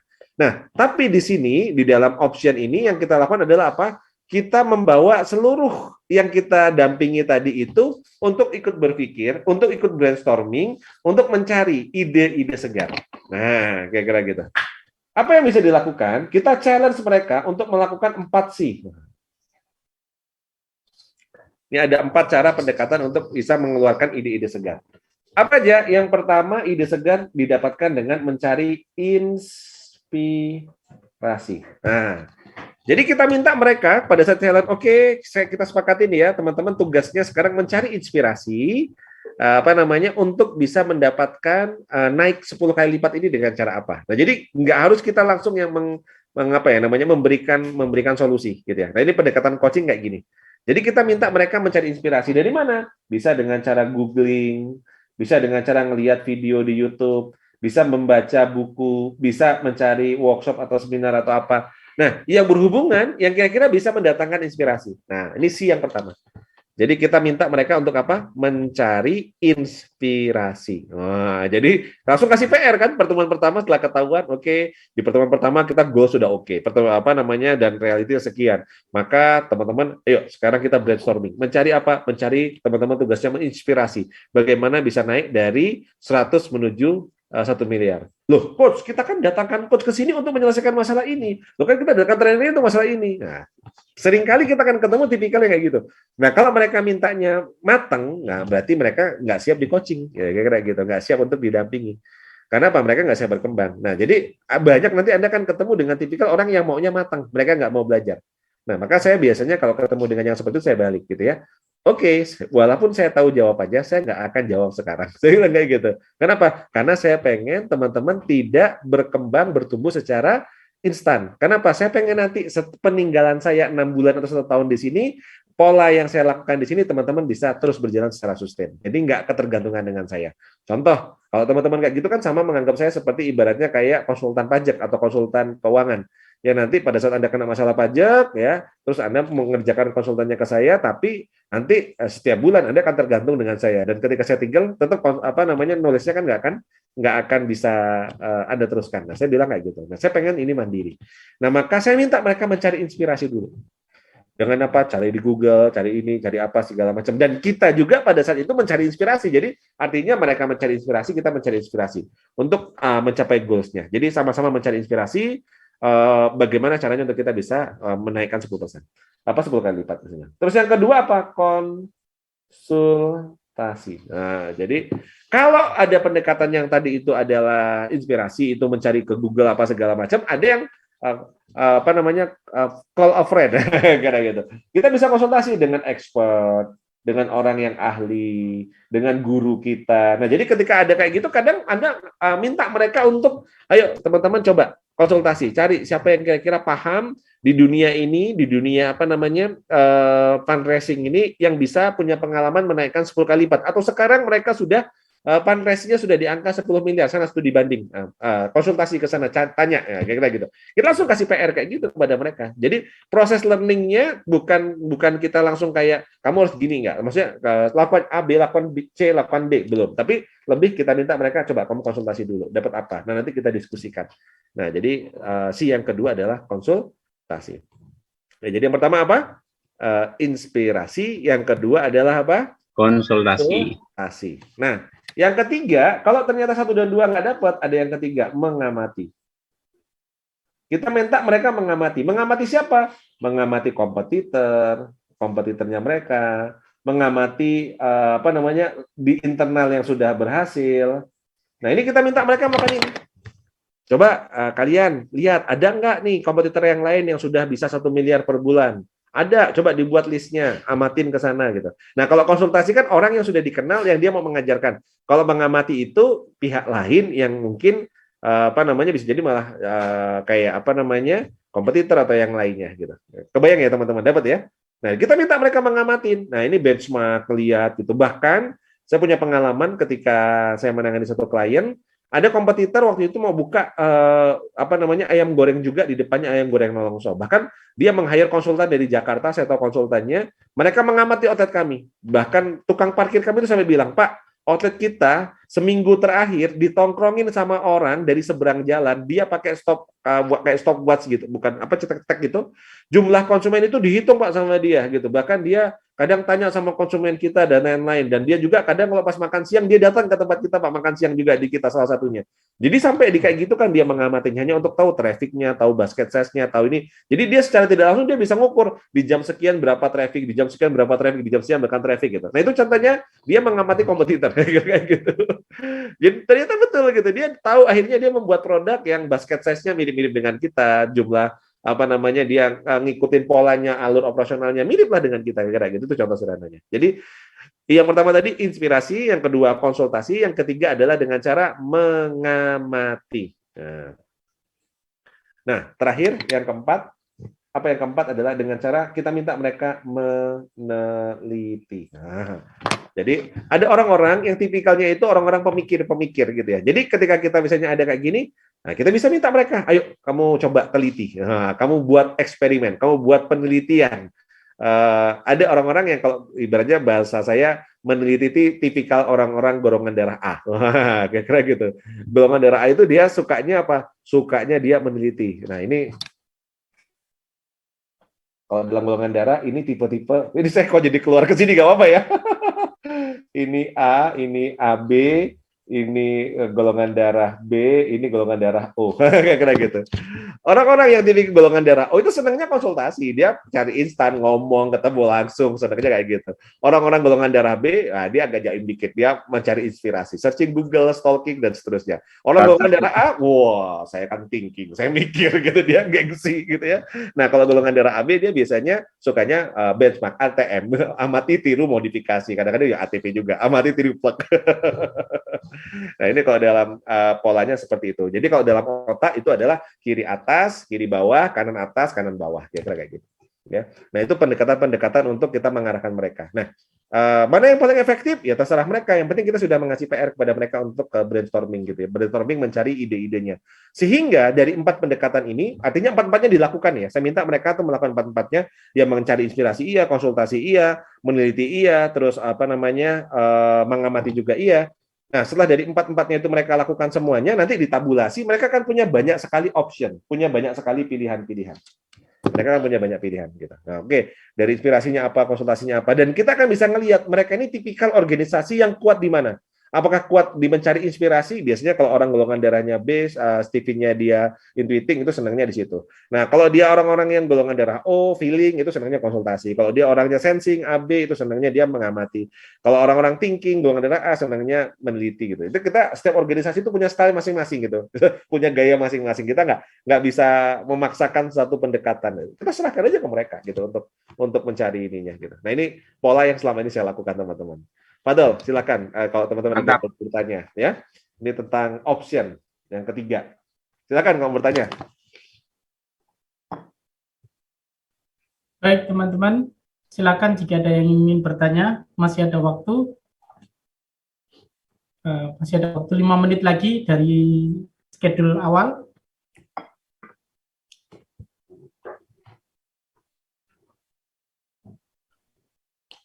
Aman? Atau mungkin bisa raise hand atau bisa Mas Jainal Arifin, salam ngopi bareng. Oh, Bang J. Ayo. Kalengnya keren itu, naksir aku. Gelasnya. Dapat poinnya teman-teman dari poin nomor 3 option. Sekarang kita masuk ke nomor 4 ya. Jadi sudah ya, sudah dapat poinnya teman-teman semua. Ya, Coach, lanjut. Terakhir karena sudah di warning sama Pak Jenudin, Coach 5 menit lagi, siap gitu kan. 5 menit lagi. Nah, jadi 5 menit terakhir. Nah, apa yang kita lakukan? Maka kita masuk ke langkah keempat. Setelah kita dapat tadi ada namanya option. Optionnya udah banyak kan? Di option tadi dibuat tabel misalnya. Tabel option.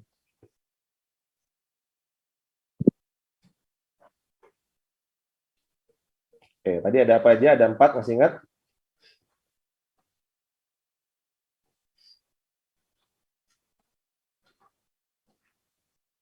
Apa aja 4 tadi, teman-teman? Inspirasi. Yang pertama tadi adalah paling atas adalah inspirasi. Yang kedua? Konsultasi. Yang ketiga? Mengamati dan meneliti. Sebenarnya ini tinggal teman-teman validasi sendiri kan, teman-teman sendiri. Teman-teman golongan darahnya apa atau CV-nya apa, kalau tahu cocok nggak kira-kira kayak gitu. Contoh, Pak Jenderal Arifin lebih apa namanya golongan darah atau ininya? Golongan darahnya saya Bangsi atau saya, Coach? Antum. Saya O. Oke. Antum golongan darah O. CV-nya ingat nggak? IE. Wah, kanan. Wah. Antum lebih suka apa biasanya kalau mencari mencari solusi atau sedang buntu dengan sesuatu? Pendekatannya apa? Dari 4 ini lebih senang yang mana? Inspirasi. Nah, kuat berarti kan artinya IE-nya yang dominan, dia mencari inspirasi. Kayak gitu. Oke, sekarang Bang Jainal. Oke, coba. Golongan darahnya A, Coach. Golongan darah A. Meneliti.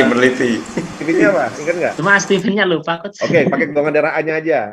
Antum lebih suka yang mana tuh? Dari inspirasi, konsultasi, terus mengamati dan meneliti. Lebih senang yang mana? Saya meneliti. Oh, jelas tuh kan? Meneliti. Cocok. Cocok itu. Suka riset, suka ini. Itu udah kelihatan tuh. Oke. Siapa lagi nih? Pak Sahrul dari Medan. Antum golongan darahnya apa? Ingat nggak? AB, Coach. AB. Wah, ini ATM nih tipenya. Amati tiru plek. Iya nggak kira-kira? Sedikit ya. Sedikit ya. Iya, karena biasanya kalau orang-orang yang AB itu malas untuk mencari ide-ide yang aneh-aneh gitu. Suruh inovasi, suruh ini. Jadi lebih suka lihat orang lain kayak mana, gabungkan, racik. Kayak gitu biasanya. Itu orang AB biasanya. Tapi kuat di eksekusi. Mas Dedi, apa golongan darahnya, ingat nggak? Oh, Coach. Oh, wah, ini tipikal orang konsultasi nih. Apa-apa bingung tanya, apa-apa bingung tanya. Antum yang mana nih biasanya? Iya bener, nanya. Iya benar. Nah ini bukan cocokologi sih, tapi saya sudah karena ya tahunan ya puluhan tahun saya ngerjain kayak gini, jadi biasanya tuh kadang langsung mapping gitu aja tahu udahan gitu. Pak Pra, udah ini ketawa-ketawa di udahan. Pak Pra apa Pak Pra? Saya B, insting, B ya, B insting. Oke, apa biasanya? Lebih seneng apa? inspirasi. Dari inspirasi gitu ya. Duduk sembari ngopi. Iya, nah, jadi pendekatan-pendekatan ini nanti akan muncul. Nanti misalnya ada A, B, C, D, E, F, G, H, I, J, K, L, M, N, O, P, Q. Nah, inilah yang kita sebut dengan namanya option. Nah, jadi pilihan-pilihan yang segini banyak ini kita sebut namanya adalah option. Nah, oke. Apakah semuanya harus dieksekusi? Enggak juga gitu. Nah, nanti terakhir langkahnya setelah langkah ketiganya tadi antum dapat optionnya dengan 3 pendekatan ini, maka langkah keempat namanya will. Nah, will-nya itu artinya apa? Memilih dari option-option ini mana yang akan segera dieksekusi. Nah, jadi kita pilih tuh will-nya. Nah, will ini kita menentukan, oh dari semua pilihan tadi, dari semua mengamati, kita cari mana komitmennya dia. Nah, jadi pada saat kita sudah dapat ini, kita minta di akhir sesi kita mau ketemu dengan dia, oke Pak, sudah dapat kan? Ya, oke, tim semuanya udah dapat. Yuk, saya minta buat 10 komitmen action bulan ini. Nah, silakan tuh dari sekian banyak pilihan tadi, mana yang mau dijadikan apa namanya komitmen action. Nggak harus 10 sih, artinya kita minta dia buat ya berapa gitu. Tapi ya jangan satu juga. Jadi artinya dalam sebulan kita tahu apa yang mau dia eksekusi. Oh, dari semua pilihan tadi dia mau eksekusinya misalnya yang B dulu, 2 yang E, 3 dia mau eksekusi pilihan yang H, 4 dia mau eksekusi yang apa namanya N gitu. Contohnya kayak gitu. Udah dia mau eksekusi 4 dulu ya silahkan nggak apa-apa. Nah, tapi di situ kita sudah mengunci dia dengan komitmen. Nah, ini mengunci dia dengan komitmen. Nah, siapkan form. Jadi pada saat kita selesai pendampingan itu kita selalu bawa report form terakhir apa yang dikomitkan sama mereka mau dikerjakan gitu. Jadi nanti pas sesi bulan depan kita datang lagi mulai dulu. Oke, Bapak-bapak, kalau bulan kemarin kita punya komitmennya ini. Ada B, E, H, dan N. Gimana update-nya? Silakan dipresentasikan dulu. Nah, jadi nggak langsung dari kita, minta dulu mereka. Karena tugas kita adalah mendampingi. Nanti setelah itu apa? Balik lagi ke atas lagi. Antum ikutin terus tuh, ya. Jadi apa? Goal, reality, option, will. Goal, reality, option, will. Goal, reality, option, will. Nah, proses coaching itu kayak gitu terus aja sebenarnya. Nah, nanti pelan-pelan ketika nanti itu diistiqomahkan, antum kawal terus, maka dia akan growth naik kan gitu kan dari kondisi reality. Akan kalau dilakukan option-optionnya tadi yang di tengah, maka dia perlahan dia akan naik. Nah, kan framework-nya kalau kita ngelihat tadi goal-nya di sini kan, ini goal atau kita sebut dengan desired state. Nah, di sini ada reality atau current situation. Nah, di sini kita ada gap ya. Dengan ini yang di sini kita harus mencari option-optionnya. Nah, muncullah option. Nah, ini ada pilihan-pilihan option untuk menuju ke sana. Dari option diambil will-nya. Nah, ketika kita sudah dapat will-nya, maka harapannya apa? Nanti bertahap trennya itu dari kondisi sekarang dia akan bertahap naik ke atas. Nah, harusnya begitu. Kalau memang tadi prosesnya benar. Tapi kalau prosesnya nggak benar ya hasilnya nggak akan optimal. Nah, ini pendekatan yang bisa antum lakukan. Jadi ketika mendampingi antum sudah bisa dapat tuh. Oh, dari apa namanya teman-teman yang di masjid, teman-teman di pondok, teman-teman di mana kita udah dapat. Oh, mereka polanya seperti apa, polanya seperti apa. Gali terus, minta tagih terus saja dikawal terus. Nah, dengan demikian nanti ini akan terlihat pertumbuhannya. Nah, jadi kalau kita singkat, pendekatannya namanya apa?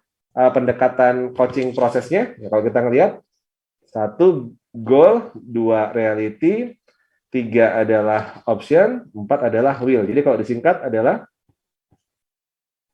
grow. Nah, jadi coaching proses kita malam hari ini yang kita gunakan pendekatannya adalah grow. Nah, jadi coaching proses. Artinya kalau coaching prosesnya benar, endingnya harusnya bertumbuh organisasinya. Nah, kira-kira gitu. Jadi kalau coaching prosesnya benar, endingnya organisasinya bertumbuh. Nah, itulah materi kita malam hari ini, teman-teman semua. Insya Allah nanti kita akan belajar lagi di pertemuan berikutnya, dan nanti insya Allah pertemuan berikutnya kita sudah offline dan kita bootcamp. Nah, nanti pertemuannya saya cek dulu jadwalnya tanggalnya berapa.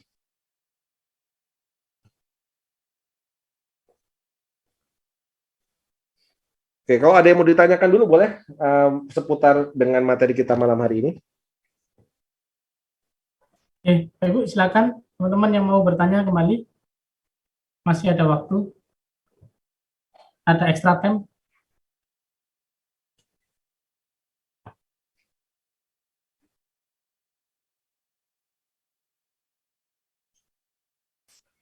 Mungkin ada yang mau raise hand atau bisa taruh di kolom chat mungkin, silakan, terkait dengan proses coaching atau materi pada malam hari ini. Atau mungkin ada pengalaman pada saat mengcoaching di filantropi atau di pondok atau di badan usaha pondok, mungkin bisa dikonsultasikan pada malam hari ini.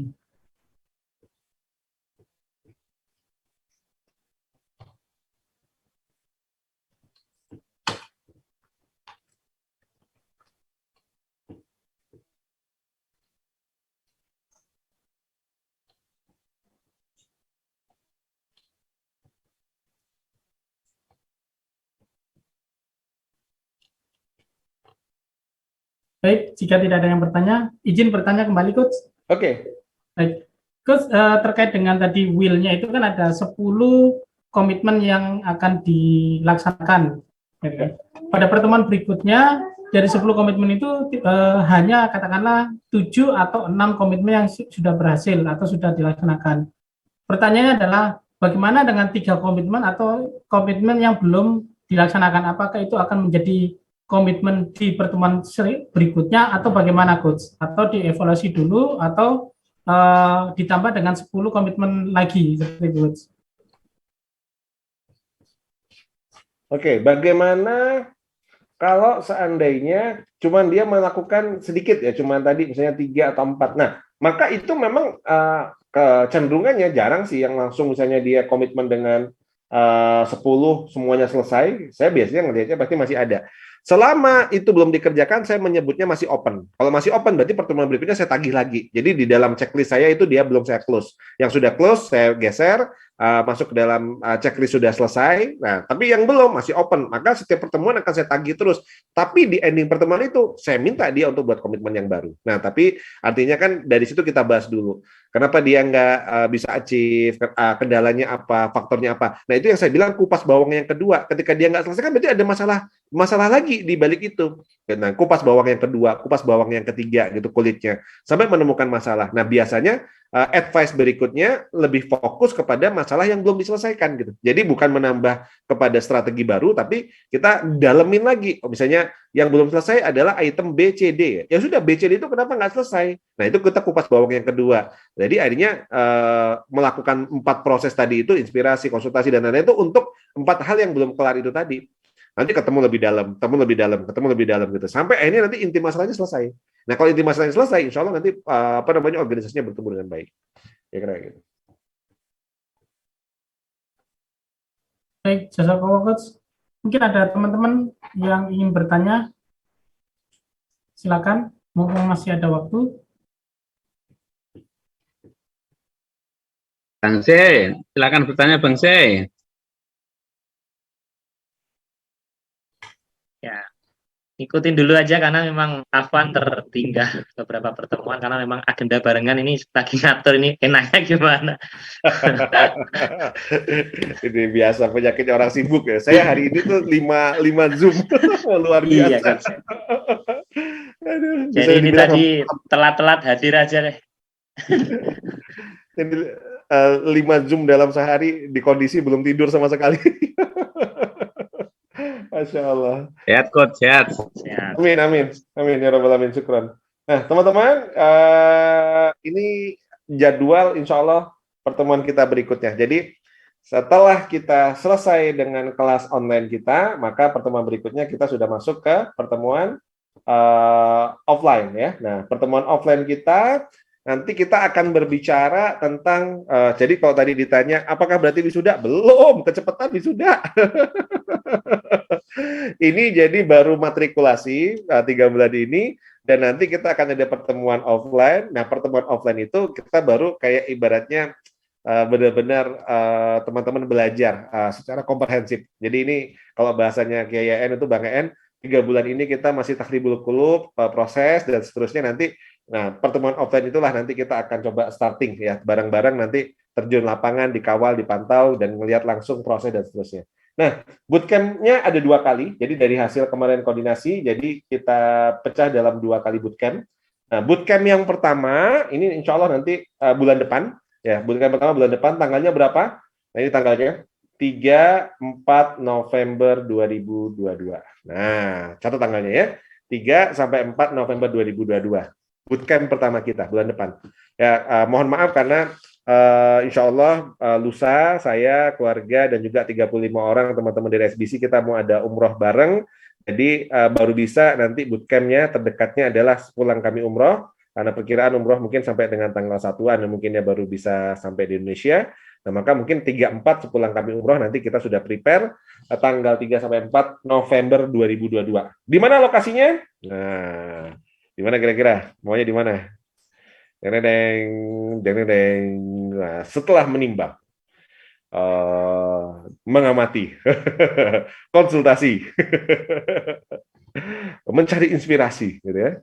Nah, maka diputuskan untuk bootcamp 3-4 November 2022. Nah, dengan beberapa pertimbangan dan keputusan, maka lokasinya diputuskan di salah satu pulau di Indonesia yang berada di Sumatera, yaitu di Pondok Usman Lampung, insya Allah. Ya. Nah, ini untuk acara yang tanggal 3 sampai dengan 4 November 2022. Berarti Bang Adi siap-siap jadi tuan rumah, Bang Adi. Ya, ini ada Bang Adi di sini kalau nggak salah. Nah, berikutnya, siap katanya sudahan ya, insya Allah. Nanti nyambut tamu-tamu teman-teman. Berikutnya nanti ada bootcamp kedua. Nah, bootcamp keduanya, jadi setelah bootcamp pertama, nanti kita ada tasking, tugas, dan lain-lain. Nanti insya Allah teman-teman akan kita ajak lagi bootcamp kedua. Melihat peradaban yang lebih besar. Jadi kalau di Pondok Usman Lampung ini mungkin peradabannya belum begitu kompleks, belum begitu besar ya. Nah, nanti di bootcamp kedua ini kita akan melihat, belajar langsung dari peradaban yang lebih besar. Nah, insya Allah tanggalnya nanti 6, 7, 8 Januari 2023. Nah, dikasih jeda ya, November, Desember, peak season banget gitu ya, kayaknya nggak memungkinkan, jadi nanti kita taruhnya di bulan Januari, tanggal 6, 7, 8 Januari 2023. Nah, lokasinya di mana? Nah, salah satu pulau lagi di Indonesia, ya, bertempat di Pulau Kalimantan. Nah, di Masjid Ismu Yahya di Pontianak. Nah, nanti ini kita ngelihat peradaban yang dibangun sama Bang En nanti di sana. Nah, ini jadwal, silahkan di-keep dulu, dicatat, ditandai ya, kira-kira gitu.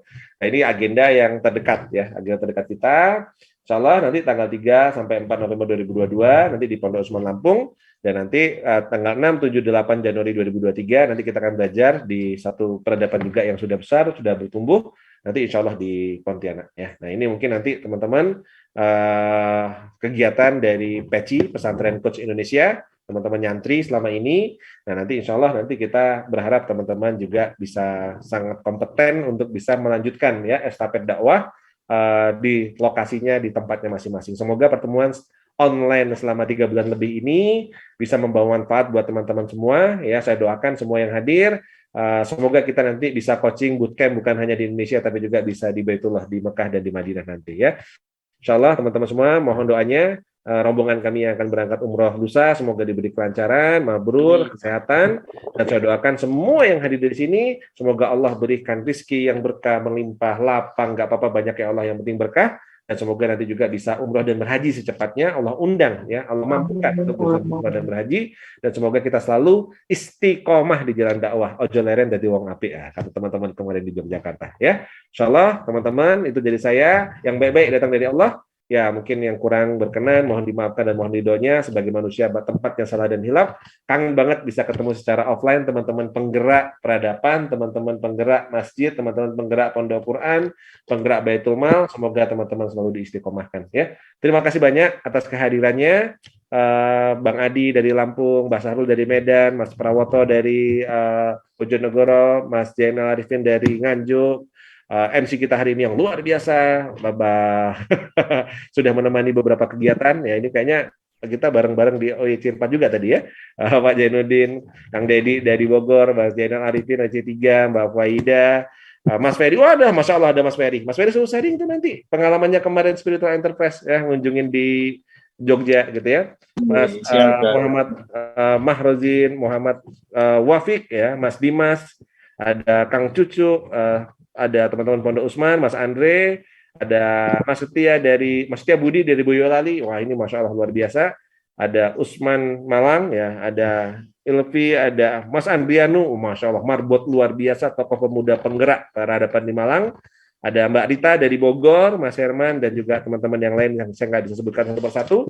Mas Adit Budiono, Cewindi, Mas Awal yang kayaknya lagi di Jogja. Semoga Allah selalu limpahkan rahmat kepada kita semua. Ukhuwah kita semoga di dunia kita bisa bersaudara, di surga kita bisa bertetangga. Saya akhiri bila terkait. Wassalamualaikum warahmatullahi wabarakatuh. Waalaikumsalam. Baik, jazakumullah khairan pada Gus Sultan Abadi yang telah memberikan materinya terkait dengan proses coaching pada malam hari ini.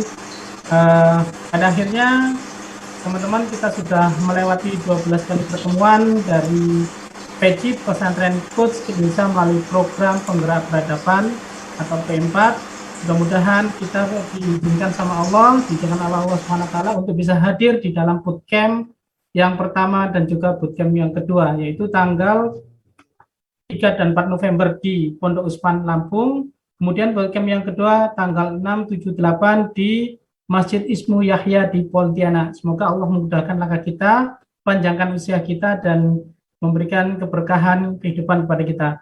Dan kita berdoa bersama-sama kepada guru kita, Coach Ridwan Abadi, dan teman-teman SPC semuanya yang insya Allah besok berangkat ke Tanah Suci untuk melaksanakan ibadah umroh. Semoga Allah terima ibadahnya menjadi umroh yang mabrur, dan mudah-mudahan kita semua nanti dikumpulkan di dalam channelnya, menjadi dalam satu perkumpulan, dalam satu kampung, bertetangga dengan Coach Ridwan Abadi, bertetangga dengan Rasulullah, dan juga nanti mudah-mudahan tahun depan mungkin kita semuanya dipanggil Allah untuk bisa menunaikan ibadah haji di Baitullah.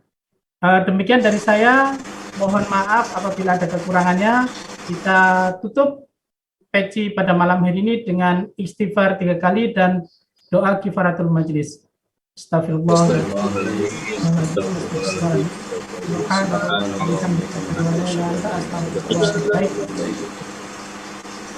Yang salah dari datangnya dari saya pribadi, saya memohon ampun kepada kepada Allah SWT dan minta maaf kepada teman-teman semuanya, dan kebenaran datangnya dari Allah SWT.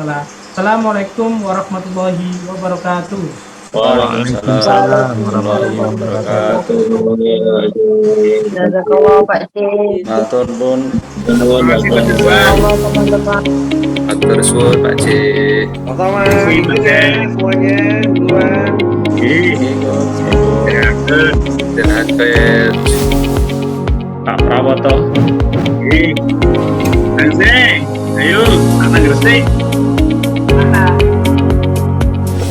Ditunggu main bulan ini. Kapan kosongnya? Merapat. Siap-siap, segera rapat. Lagi Lampung. Iya, terakhir main 2 tahun yang lalu ya Pak Prawoto ya. Dengan Bojonegoro, Pak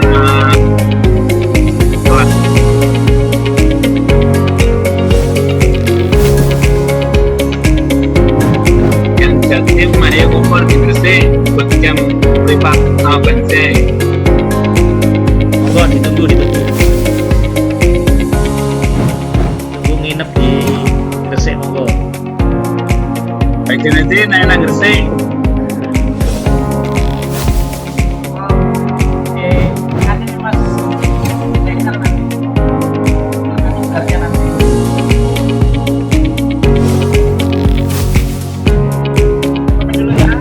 Mondok di Triorejo ya.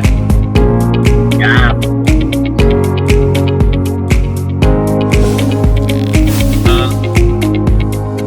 Naik ke berikutnya yang sudah. Terima kasih semuanya teman-teman. Barakallah semuanya. Bang Adi, Lampung. Sampai ketemu di Lampung, Bang Adi. Mantap.